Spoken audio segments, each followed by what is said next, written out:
Patay ang isang Army reservist matapos pagbabarilin sa Antipolo City. Blanco pa ang mga kaanak ng biktima at ang pulisya sa motibo ng krimen at kung sino ang mga salarin.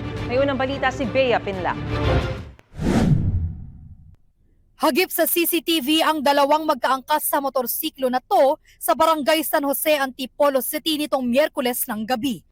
Patakas na pala sila noon ayon sa pulisya matapos nilang pagbabarilin ang 49 anyos na Army reservist na nagmamaneho ng van pauwi galing simbahan. Possible po na minaplanuhan kasi inabangan po talaga siya paglabas po ng kanilang simbahan. Sinundan siya nung dalawang suspect na magkaangkas sa motor po.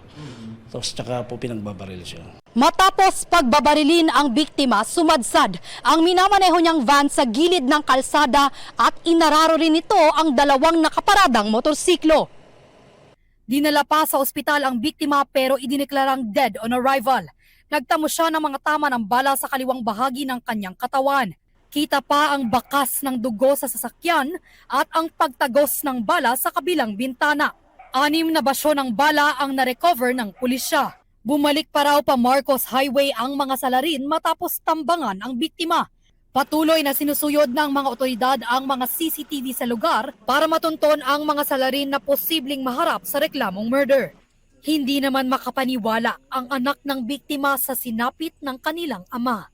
Unang-una po, masakit. Paglabas ko, sabi ko, magisingin mo, panaginip pa ata ito eh.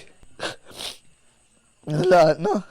Wala pong sinasabi na kaalitan or anuman.